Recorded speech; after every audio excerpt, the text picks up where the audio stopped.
আসসালামু আলাইকুম, welcome to my channel all in one. আজকে আমাদের ভিডিও সি প্রোগ্রামিং ল্যাঙ্গুয়েজের অ্যারে অ্যারে সম্পর্কে। তো চলুন জেনে নিই অ্যারে কাকে বলে। উপরে একটা লিংক দেওয়া আছে, আগে বলে নিই। লিংকটা হচ্ছে আমাদের এই যে থিওরিগুলো যেখান থেকে নিয়ে আমরা সাজিয়েছি সেই লিংকটা দেওয়া আছে। এটা আমি ডিসক্রিপশনে দিয়ে দেবো, আপনারা সবাই ওখান থেকে যে লিংকটাতে ভিউ করে আপনারা দেখতে পারেন। ওখানে আরও অনেক কিছু দেওয়া রয়েছে অ্যারে সম্পর্কে, বাট আপাতত যারা বিগিনার তাদের জন্য অ্যারে সম্পর্কে এর বেশি জানার কোনো প্রয়োজন নেই আমি মনে করি। আগে এতটুকু জেনে তারপরে প্রোগ্রাম করা শুরু করলে আস্তে আস্তে অনেকটা বোঝা যাবে। তো first of all array array কি? তো আমরা উপরে একটা ছবি দেখেছি, একটা ছবি দেখতে পাচ্ছি। পাঁচটা ছক কাটা আছে, পাঁচটা ঘর কাটা আছে, আর এটা হচ্ছে হলো একটা অ্যারে। তো আগে আমরা সংজ্ঞাটা একটু দেখে নিই। সংজ্ঞা হচ্ছে an array is a variable that can store multiple values. For example, if you want to store 100 integers you can create an array for it. Okay, তো সহজ কথায় যেটা বলা যায় যে এটা হচ্ছে একটা ভ্যারিয়েবল, যেই ভ্যারিয়েবলের মধ্যে আমরা একের অধিক ভ্যালু রাখতে পারি। আমরা সাধারণত মানে আগের ভিডিওগুলোতে জেনে এসেছি যে আমরা ভ্যারিয়েবল নিয়ে ভ্যারিয়েবলের ভিতরে ভ্যালু রাখি। এখন হতে পারে যে আমার যে ভ্যারিয়েবলটা আমি নিয়েছি, আমি যে ভ্যারিয়েবলটা নিচ্ছি ওর ভিতর তো আমি একটা ভ্যালুই রাখতে পারি, কিন্তু আমার একের অধিক ভ্যালু রাখতে হইতে পারে। সেক্ষেত্রে আমি কি করব? সেক্ষেত্রে আমার দরকার হবে অ্যারে। অ্যারে হচ্ছিল এমন একটা ভেরিয়েবল যে ভেরিয়েবলের মধ্যে অনেকগুলা ভ্যালু অ্যাসাইন করা যায়।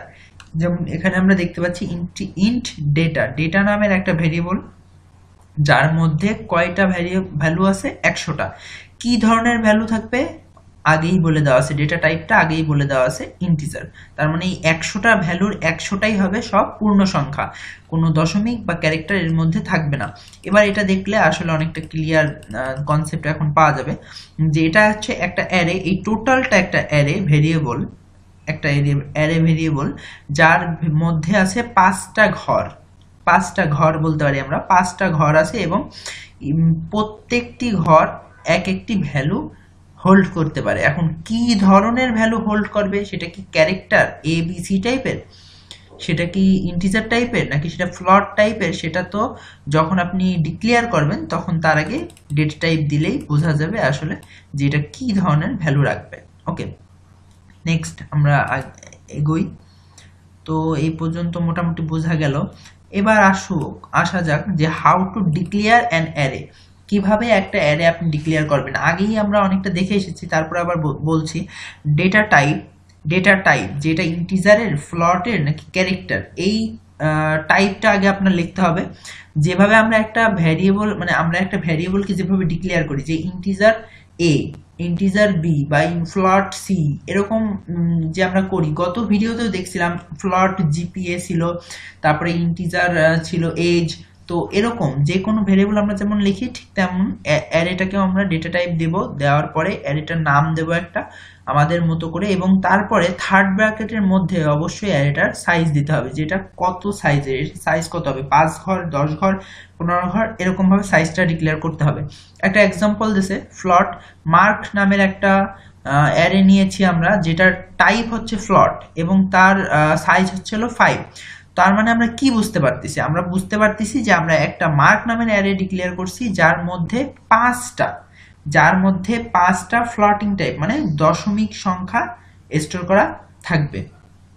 ওকে, তো এই পর্যন্ত বোঝা গেল। এরপরে দেখুন এখানে দেখতে পাচ্ছি আমরা যে মার্কটাকে ডিক্লেয়ার করেছি ওটা হলো মার্ক 5 ছিল, কিন্তু মার্কের প্রত্যেকটা ঘরের আলাদা আলাদা ভাবে নাম আছে। সেই নামকরণ যদি আমরা করি তাহলে মার্ক 0 প্রথম ঘরটা, তারপরে মার্ক 1, মার্ক 2, মার্ক 3, মার্ক 4। এখন সবসময় মনে রাখতে হবে অ্যারের যে ইন্ডেক্সগুলো আছে, ইন্ডেক্স মানে ঘর এর যে নাম্বার, তো এই নাম্বারগুলো কখনো 1 থেকে শুরু হয় না, 0 থেকেই শুরু হয়। 0, 1, 2, 3, 4। তার মানে এখন কয়টা হলো? 5টা। 1টা, 2টা, 3টা, 4টা, 5টা। এখন আমি যদি বলি তাহলে এই মার্ক অ্যারেটার সাইজ হচ্ছিল n, মার্ক অ্যারের সাইজ হচ্ছে n, আর n যদি হয় 5, তাহলে এখানে আমরা কোন পর্যন্ত আসছি 4 পাইছি, তার মানে n-1, তার মানে ইন্ডেক্সিং শুরু হবে 0 থেকে n-1 পর্যন্ত চলবে। তার মানে এটুকু বোঝা গেল। ওকে, এখানে কিছু কি নোটস আছে যেগুলো আমাদের অ্যারে সম্পর্কে জানা লাগবে। দুটো আছে, arrays have 0 as the first index. একটু আগে উপরে যেটা বলে আসলাম যে প্রথম যে ইন্ডেক্সটা রয়েছে সেটা সবসময় 0 দিয়ে শুরু হবে। এই যে ইন্ডেক্স, এগুলোকে ইন্ডেক্স বলে, প্রত্যেকটা ঘর সংখ্যা বা ঘরের যে নাম্বার সেটাকে বলে ইন্ডেক্স। তো এর ইন্ডেক্স সবসময় 0 থেকে শুরু হবে, 1 থেকে শুরু হয় না। দেখেন, note on in this example mark 0 is the first element. Okay, তার মানে বলতেছে যে 1 থেকে শুরু হয়নি, ওই এক্সাম্পলটাতেও আপনার মার্ক 0 হচ্ছিল প্রথম এলিমেন্ট।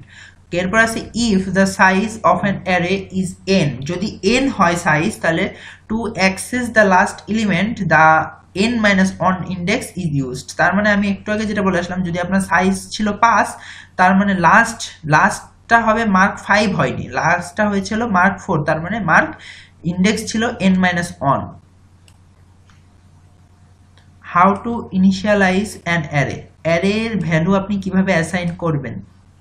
তো দেখুন এখানে একটা আছে, ইন্টিজার মার্ক 5 ডিক্লেয়ার করে সঙ্গে সঙ্গে আপনি সমান দিয়ে, ইকুয়াল দিয়ে আপনি সঙ্গে সঙ্গে সেকেন্ড ব্র্যাকেটের মধ্যে ভ্যালুগুলো অ্যাসাইন করে দিতে পারেন, যে 19, 10, 8, 17, 9 সেমিকোলন দিয়ে আপনি কত, অবশ্যই আপনার সেকেন্ড ব্র্যাকেটের ভিতরে রাখতে হবে এগুলাকে, এবং সেমিকোলন দিয়ে আটকাইতে হবে। এখন একটা জিনিস ভাবুন, যদি আপনার এখানে আছে ইন্টিজার মার্ক, তার মানে এই অ্যারেটা নিয়েছেন আপনি ইন্টিজার টাইপের, তার মানে পূর্ণ সংখ্যা থাকবে, কিন্তু এখানে যদি আপনি কোনো দশমিক সংখ্যা নেন তাহলে কিন্তু সে ওটা কাউন্ট করবে না।